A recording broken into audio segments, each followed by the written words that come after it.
what inspired you to get into acting? What matters is the story and how you craft it. You've answered a lot of the questions already with that one answer, so that's fine. I find that the most important thing is to find good, kind, talented people and surround yourself with them, people that you share the same work ethic.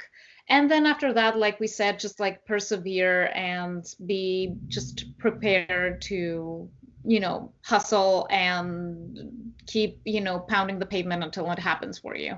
So, how are we doing today? You used to be obsessed with my boobs. You said you were a boobs man. Men are full of shit. No matter what I do, no matter what I say, it's never good enough. I am never good enough. Swearing and screaming doesn't help us reach effective communication. Answer your fucking phone!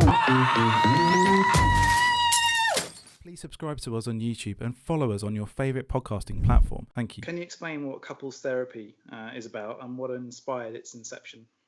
Yes, well, Couples Therapy is a dramedy series about a couple therapist who treats neurotic New York couples while her own marriage is falling apart, and for the life of her, she can't follow her own advice and save her own marriage. It was inspired by some incidents in my life. I was just coming out of a bad relationship, and I also happened to have a conversation with a friend about her husband and them going to couples therapy and whether that helped or not. So I just got this light bulb in my head that, oh, I should, write this story about this, amazing woman that, she should know better, but she just can't follow her, her better judgment when it comes to matters of the heart, which was what I was feeling at the time. I was kind of like mad at myself for not, for getting involved in a toxic situation in the first place. Yeah, so just want to talk about the fact that, when it comes to matters of the heart, all good sense and reason goes out the window. Did the finished pilot episode come to what you originally envisaged? Because obviously you wrote it, so it's your baby. So yeah, I wondered how close it came to your original vision. Well, I would say pretty close, and in some ways it was even better than what I had imagined. What did end up happening was we had to trim a lot of fat on the spot, like on set, because we were pretty ambitious wanting to film 20 pages in 2 days. Usually, you film like 6 to 8 pages a day, and that's just like cutting it very close. So we had to change just to trim a lot of transitions.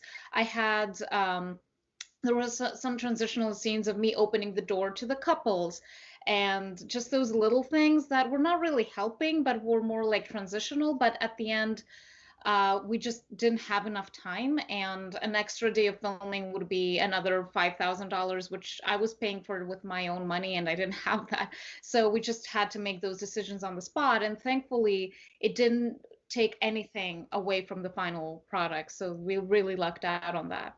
Maybe that's why part of the reason why it felt so slick, because you were forced into that kind of editing decision. So yeah, that's cool. I read another interview you did with Medium, I believe, where you allude to sort of the couples and patients on couples therapy representing different forms of love and relationships that are yet to have a voice in film and TV. I just wondered if you might be able to elaborate on that a little bit. Yes, absolutely. I feel that, we've had a lot of TV shows in the past that have tackled the concept of relationships and modern relationships. Sex and the City was one of them for sure, mostly on the female side of it. And, for its time, it was very liberating, and just like, women talking about sex so openly and having multiple partners and all that. But I feel that, relationships have evolved so much, and that people thankfully are comfortable talking about different types of relationships and defining the relationships the way they want to, like, polyamory, triads. Also, gay couples, like they have marriages now, and that's so amazing, and they will have issues same as any other married couple. And we have, trans couples, like we have all those new different relationships, and thankfully people are comfortable talking about them and being like, hey, we're a couple, like we exist in this world. So I feel like we need to give a voice to those relationships because they're so unique, and they have unique issues and problems, and in other sense they will have like the same issues as every other couple, and we want to see that side as well. So I just think it's very important, and it's the perfect time to now give a platform to those modern relationships. You're a member, I believe, of the New York Women in Film and TV organization. Just wondered how they have helped your career and professional development. Well, so far I'm pretty new at it. So, and it all happened during Corona, so I haven't been able to make too much of my membership there. But they are very supportive. They have this amazing, great network, and offering a lot of, inclusive screenings and panels that are available for its members. And yeah, it's very important, for women to support other women. So it really is a wonderful membership to have. I saw on your website that you were cast by Netflix for a promotion of the hit series The Haunting of Hill House. I couldn't find too much about it online. So can you tell us a little bit about that? Yeah, so that was for the promotion of it. I really wish I had been on on the actual TV show, but that wasn't way. Yeah, but it was really exciting. It started as a promotion when they released it, or like before they released it, and they were looking for someone that looks like the actual bent neck lady. I don't want to spoil anything because like it's kind of like a mystery who the bent neck lady is, but they were looking for an actress that was similar to that actress. So they called me back a bunch of times, and it was really an amazing experience. I got to experience special effects makeup, which I never had before, and it was just like 3 people working on me for like an hour and a half nonstop, and then it took like about an hour for 3 people to take it off of me, and it was just this, it's like so complicated, and then I had to come back the next day and then do it all over again.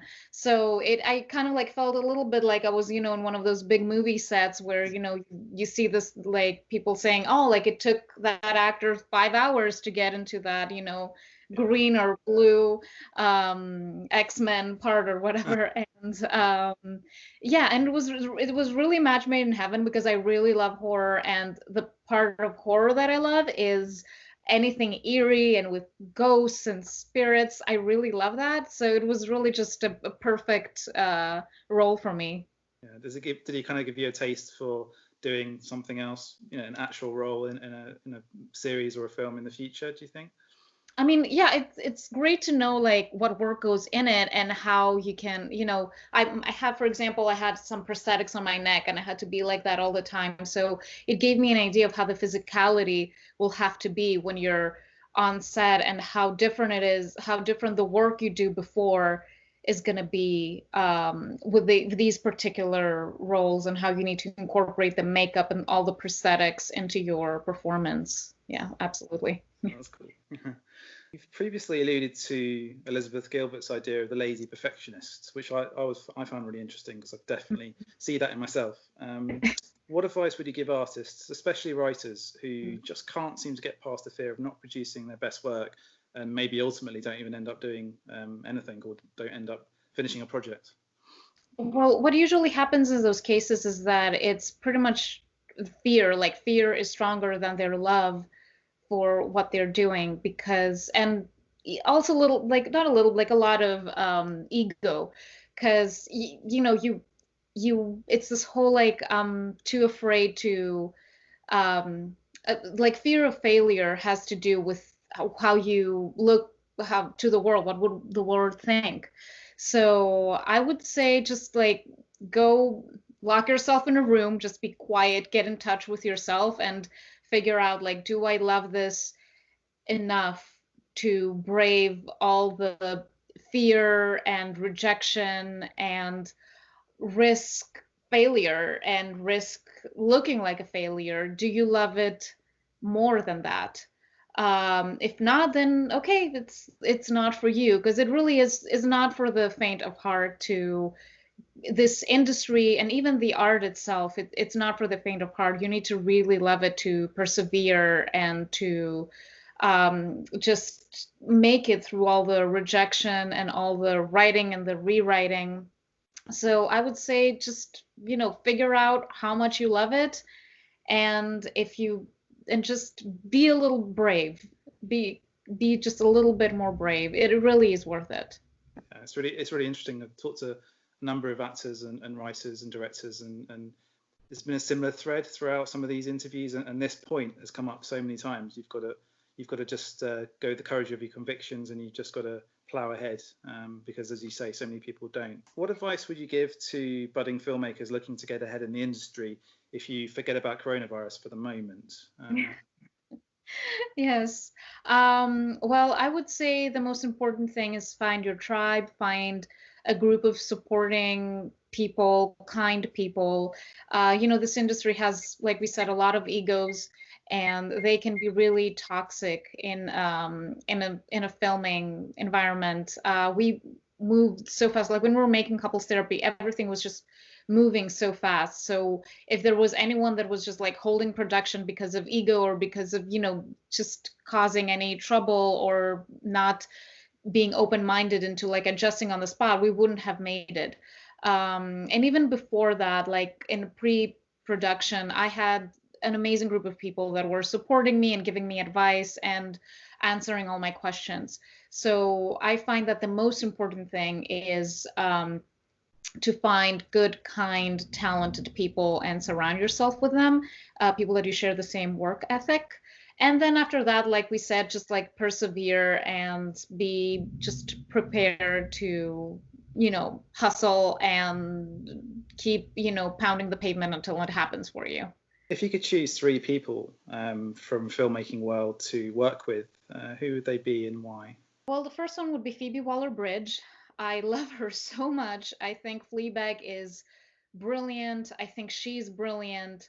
And all her other work, like Killing Eve, she's just like a very charismatic and talented person, and I love her energy. I love her sense of humor. I love her brutal honesty. So she would be the first one. I also love Reese Witherspoon and her production company, Hello Sunshine. I love the work that she's doing. It's very female oriented. It's very, very empowering, giving a platform to women of all, shades and colors. And I would also, I guess, moving a little bit more to the film world, it would be a debate between Darren Aronofsky or Quentin Tarantino. I just really like their darkness, which is very different in both of them. They're just so different, but I feel like, I don't know, I grew up watching their movies and just appreciating their brilliance and how unique their style was. So I would say either or. What's next for you, and where do you hope future couples therapy series will be seen in the future?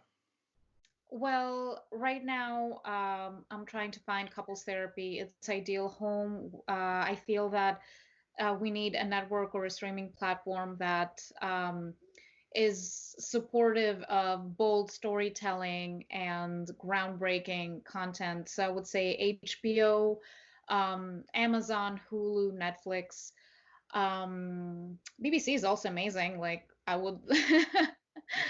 They collaborate a lot with Amazon and HBO with Michaela Cole, I May Destroy You. That was like a wonderful collaboration there. Definitely be in London. Like I feel like the same issues that New York couples face is pretty much the same with London. It's a very like vibrant and open and modern city. So that's the goal right now with couples therapy, and hopefully that will happen soon.